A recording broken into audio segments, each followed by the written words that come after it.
Hello, and welcome back to another episode of Life After Kids with Doctors Brooke and Dr. Lynne. I'm Dr. Brooke. And I'm Dr. Lynne. And I'm so happy to be with you today. I know, it's been a while since we filmed, and we're back together, and we're having a conversation about a very important topic. Yes, absolutely. Loneliness. Loneliness, yeah. And we wanted to touch on this because we put out, we have our private Facebook group, and we've had some surveys going through there because we want to hear from you guys, and this is a big deal for everyone. Yeah, and we don't talk about it. No. And it's not even easy to talk about with our friends or our husbands, just to come out and say, I agree. I feel lonely. Yeah. I think it's something that we take and sort of ignore and try to just shove under the pillow because nobody wants to admit they're lonely. But when you do that, it really eats at you, right? And then eventually, you're miserable. And I think it's been even more magnified because of all of the events of the past couple of years. Oh my gosh. Because we were lonely in places in our lives before, and then we moved into a situation where we're isolated. Yeah, 100%. I mean, here's the thing. We're already in this space of like midlife, and our kids are getting older. We might not be going to as many activities. We're not as socially involved around things that they're doing. Right. So there's that bit of loneliness. But then if you take that and also pile on the pandemic, now it's like you can feel even extra lonely. So I think you're right, because having the pandemic has magnified it. But even without that, I think this is a stage of life. Exactly. I think you can struggle with this as a woman at any stage, but in particular, just because of so many transitions that are happening right now. Yeah, and you had made a good point when you are like, where do we make our friendships, right? Yeah. Some of us are born and raised in the towns that we live in. I was not. Yep. And you are not. No. So moving into a new area, typically you will make friends from around the parents of your kids when they're young, right? Absolutely. Mommy's groups, play dates, things like that. Right. But at this age in life, we may not have chosen those friends, and this was to your point, so speak to this, and after, I explain my take on it, you may not have chosen those people. So with time, and as the kids move on and are more independent, they're maybe falling away. Yes. And some of that, and I feel like, yes, like you might not have chosen them, but that's a little harsh for me. I feel like it's more the friends that you have initially when your kids are growing up, you have a common denominator most of the time in that your children are interacting. So the common denominator is the kids and their activities and what you're doing around those activities. Yes. And then sometimes what happens is, at least what I've seen, that common denominator of the kids and their activities starts to fall away because they're growing up, or now they're driving themselves to the things, so the adults aren't interacting together. And then you may start to go, well, what do we have in common? Right. Because sometimes the commonality was the kids and the activity. And that can then start to feel kind of lonely, because it's almost like you have to rebuild. You have to renew that friendship, or you may choose to move on and just drift apart. And here's another thing that comes to mind, in that we're entering a different phase and we're constantly growing and changing. And you may be growing into this is a whole nother discussion, but if you're working towards growing and becoming a better version of yourself and putting your best foot forward every day, you may have friends that you love but don't want to see that, or are holding you back. And not that you need to cut those people out of your life, that's harsh, but like, you may choose to spend less time with them. Yes, and you might need to find other women in your life to lift you up on that journey instead of trying to hold you back. And unfortunately, there's people in our lives that don't want to necessarily see us succeed. Either because it's shining the light on them that they're not going to that place too. Or, there's a little bit of jealousy. For whatever reason, they can't be happy for you at that time. And that, obviously, that's, true friendship is being able to see somebody grow and be happy for them. And, also back to the pandemic, it's not just that things are changing as far as our kids, it's also that there may be value conversations that we're having. And again, that's a whole nother that's a whole nother time, Yeah. For another discussion for another time. But the point of it is we are in this stage of life at times feeling lonely. And where do we tap into those? How do we find that? How do we find those friendships? And I think this is another great conversation, because regardless of how you feel about it, I don't even want to talk about the pandemic in that regard. But I think what it did bring to light for a lot of people is like, I know what my core values are, and I need to find people who are more like-minded. Yes. So in that scenario, and by the way, take the pandemic completely out of it. At this stage of life, I think we're searching for more meaning. Mm-hmm. And we don't want to have the frivolous conversations of, did you see what she did? Or what about, that like gossipy type stuff. We want like real, let's go deep, let's get to know each other, and I think we crave that. I mean, as a basic need, we need love and connection. It's just like oxygen and food. We have to have it. And so you're right. Like on an innate level, I think that we realize that type of small talk or gossip, it's like junk food. And it only sustains you for so long. It's like junk food. That's a bumper sticker. Yeah. That's right. And at this stage, we're old enough that we don't necessarily care about that bullshit. And we may not cognitively realize it, but the unhappiness or the loneliness is the sign that we're not with people who see us at a core level, who know us and see us for who we are. 100%. I love that. And so there are two parts to loneliness. Then, there is the situation where maybe you just haven't had friends around, and you don't have friends around and you need that.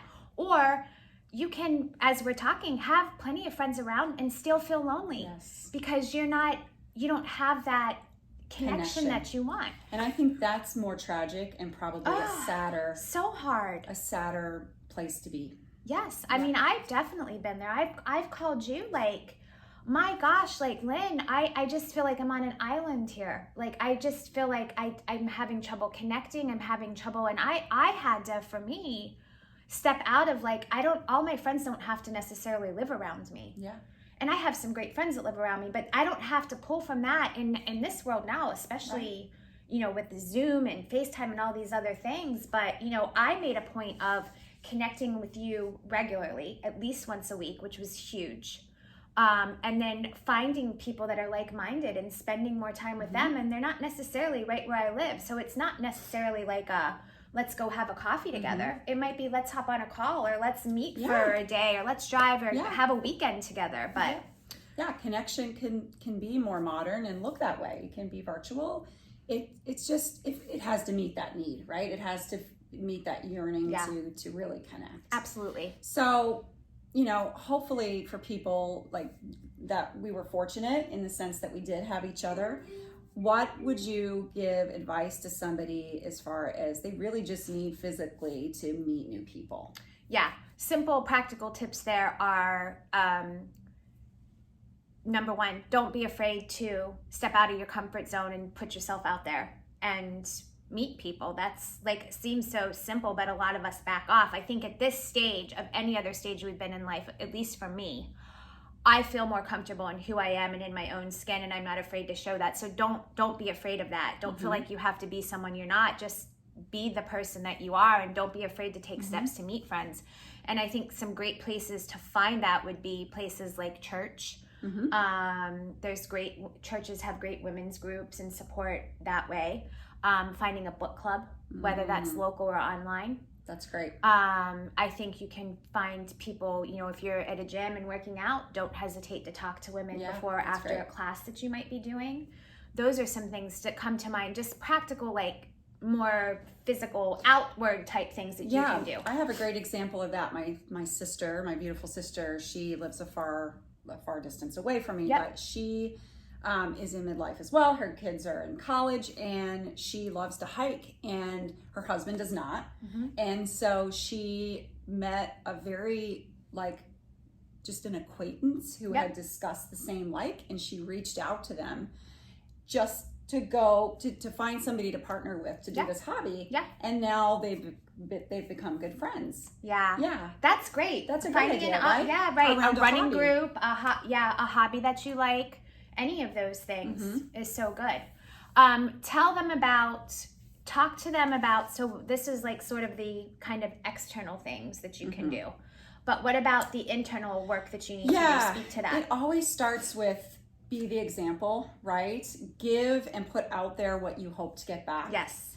And we never give for the purpose of getting back, but the more that you can to give of yourself in that way, just that's natural law, and that's how things operate. So just think about the kind of friend that you would want and be that person, right? So just really listening, like that's the number one skill I think that I want in a great friend is just somebody who is there and will just listen to me when I'm having a bad day, or I can run something by them as far as the decision. Somebody who knows me, and be patient. So I think right now in this world, we expect everything to come so fast. Yes. And we're not patient in terms of it takes layers to get to know somebody, and it takes months and time to go past. And so you need to get together and reach out. Yes, I love that. There's a lot of nights you can stay home and watch Netflix, but if you really, want to enhance those relationships, make it a priority. Schedule it once a month to get together with some friends or people that you want to get to know more. Yeah, so be the friend that you want to attract. You have to be that first. Yeah. And let's flip this script for a second, because as you were talking, something came to my mind. We need to be, maybe you're watching this and you're like, I feel fine. Like, I don't feel lonely. I have my friends. I have this, I have that. But let's flip that script and be mindful of the women in our lives that we know that are lonely or are going through a hard time. Reach out. Take a moment to reach out to them, and just, if you're looking for that in return, even if you're not, the perfect first step is like, give a hand.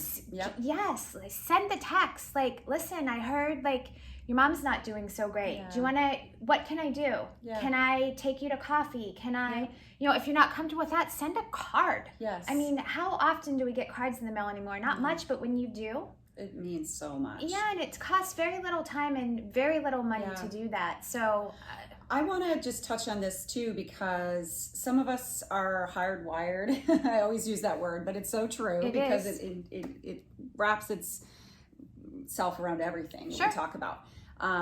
But they're hardwired to meet people more easily. So you have that woo talent. Yeah. I personally get overwhelmed and a little bit daunted by thinking about having to meet new people. Yeah. So give yourself some grace on that. Recognize who you are, but there are still ways to go about it. So for me, one-on-one interactions are always going to be better than me being in a crowd of 3 or 4 new people that I don't know. Sure. It's just not in my zone to be as effective in that situation. And to that point, if you are not somebody that woos or makes connections or meets new people easily, and the thought of that is stressful or daunting, then maybe you need to also think about not only scaling it down a little bit and just picking, instead of throwing yourself out a bunch, you're talking more like a one-on-one, but maybe it's also who do I already have in my life that I'm comfortable with, that I can connect more with, or that I haven't spoken to for a while, that I can reach out to. That's great. I love that. And maybe it's someone, with Facebook and Instagram, and it could be someone from high school that you really connected with that you just haven't talked to, or college, or whatever it is, right? Yeah. So this has been a great conversation. I hope it was beneficial to you. I always love talking to you. We're back in Florida. It's good to be here. Yes. Yes. So guys, if you are not getting these videos dropped in your inbox every Sunday, you should be. And you can do that by either going to the link in the Insta profile and clicking join the conversation, going to our website, clicking join the conversation. You can also access that through Facebook. Yes, or subscribe on YouTube to our channel. Or subscribe on, that's a very good point. Yeah. We look forward to talking to you again soon. Thanks. Have a great day. Bye.